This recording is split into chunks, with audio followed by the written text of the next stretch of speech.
Humans are insane. When the human race was first recognized by the Galactic Concordat, their initial sensor readings were unremarkable.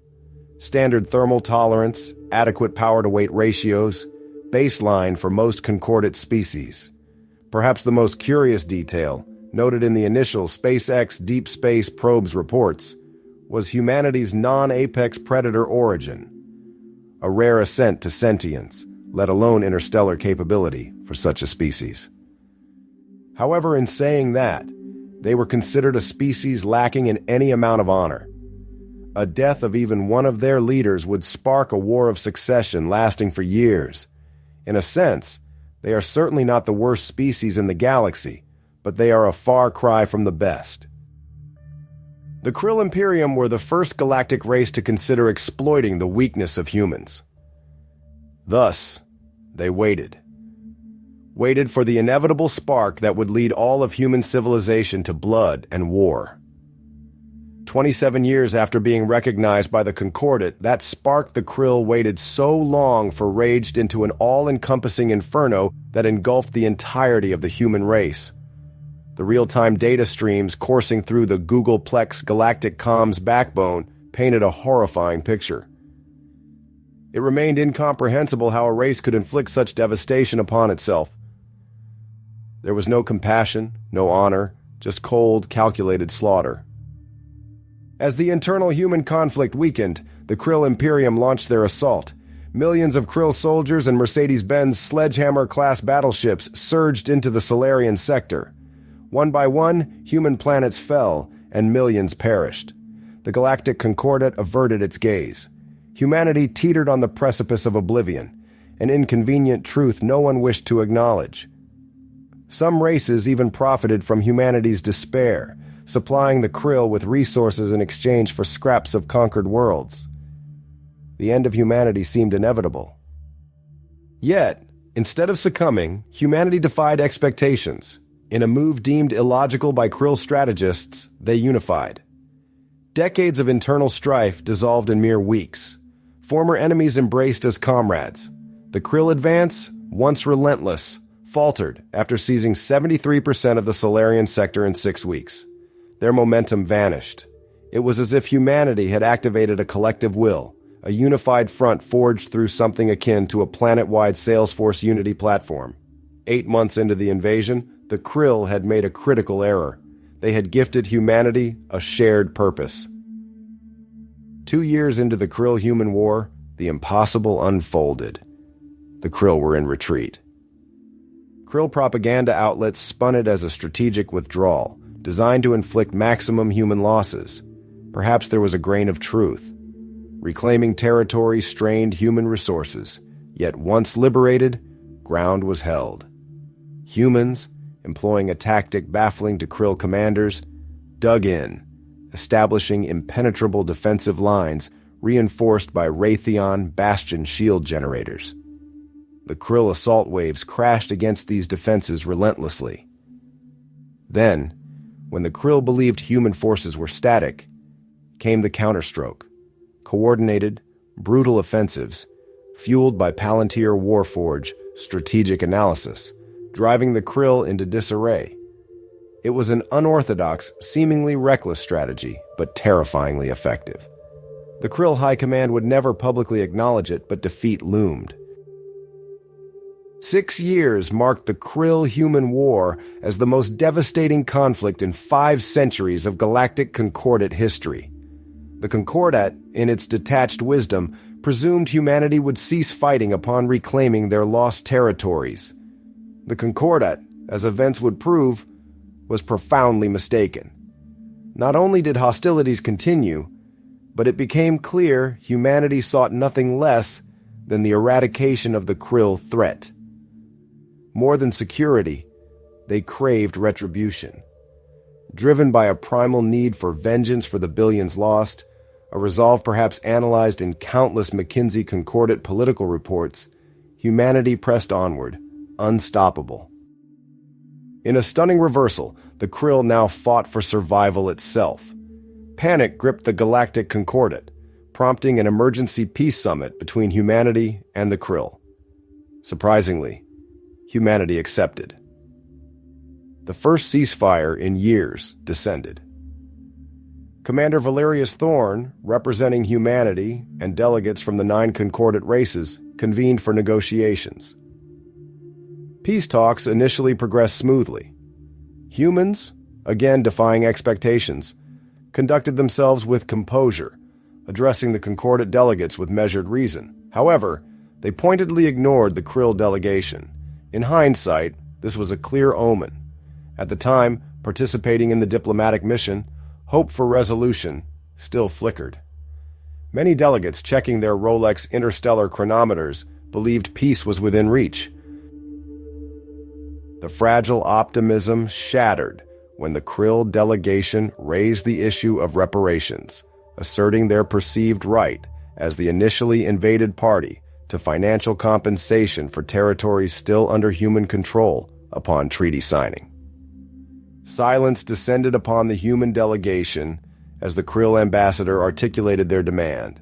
After a tense pause, Delegate Anya Sharma from Neo-Alexandria broke the silence, her voice laced with disbelief. "Tell me this is some elaborate jest," she stated, a punchy phrase cutting through the tension. A concordant delegate responded, their tone bureaucratic and inflexible. "Certainly not.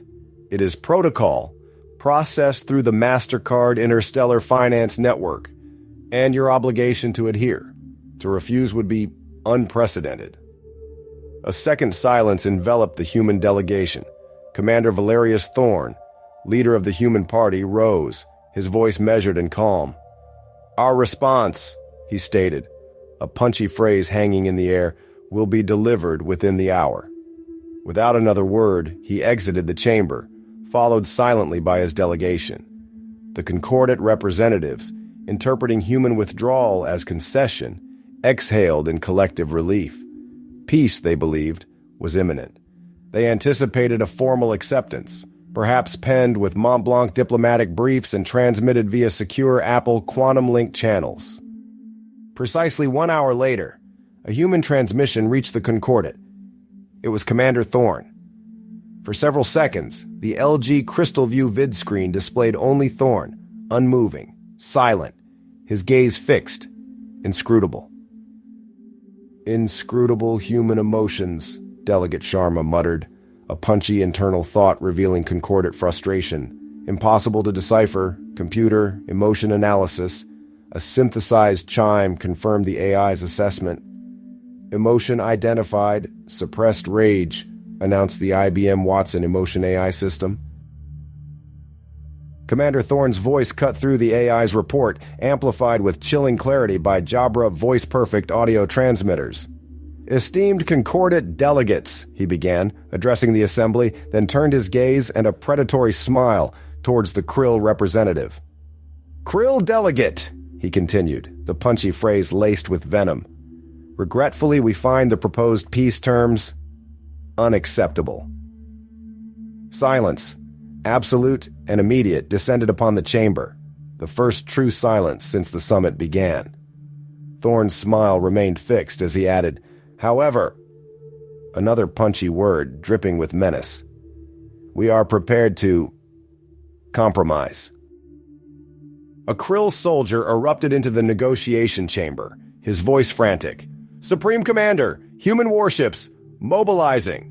The LG Crystal View vid screen split, one pane showing Thorn's unwavering smile, the other, a live feed of Krill Prime, encircled by the vast Boeing stellar armada.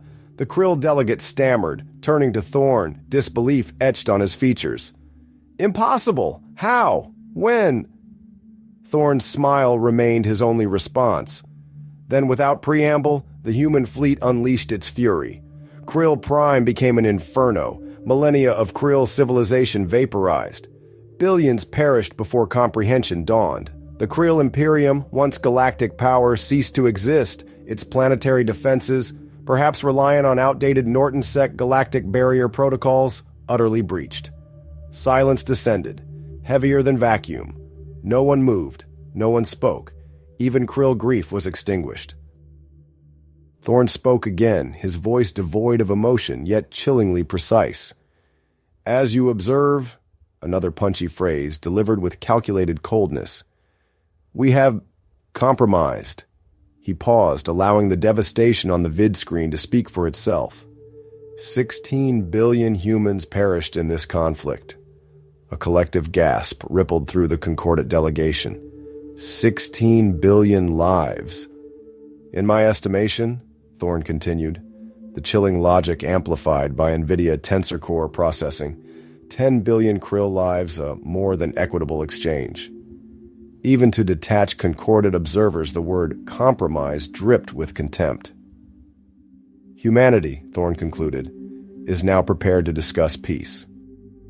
Insane? Delegate Sharma's roar echoed through the chamber, amplified by the Bose Acousticlear speaker system, shaking the very foundations of the Peace Summit. You have just declared war on the Galactic Concordat itself. Peace? This is annihilation, not peace. There will be no peace, not until your species is expunged from galactic memory. Even Honeywell Concordat security protocols seem to register the seismic shift in diplomatic relations, subtle shifts in energy fields betraying heightened alert. Thorne turned his smile towards Delegate Sharma, a chilling mask. Excellent, he responded, a punchy, understated word. Then the mask fractured. For the first time, raw fury blazed in his eyes, a barely contained inferno registered by Sony BioSense optical scanners embedded in the chamber. That, Thorne stated, his voice now a low growl, was my intention. 2 weeks had passed since the Krill-human war concluded, not with treaty, surrender, or ceasefire, but with annihilation. One civilization extinguished. The Galactic Concordat, reeling, had declared war upon humanity. 4 Concordat member races, in unprecedented defiance, seceded, condemning the Concordat's initial inaction during the Krill invasion, their dissent broadcast across Reuters' galactic news feeds. These defecting races, it was known, had initially advocated for intervention against the Krill, only to be silenced by the Chennai bloc. 4 secessions shattered centuries of Concordat unity. The Concordat, for the first time in 570 years, faced external war and internal fracture.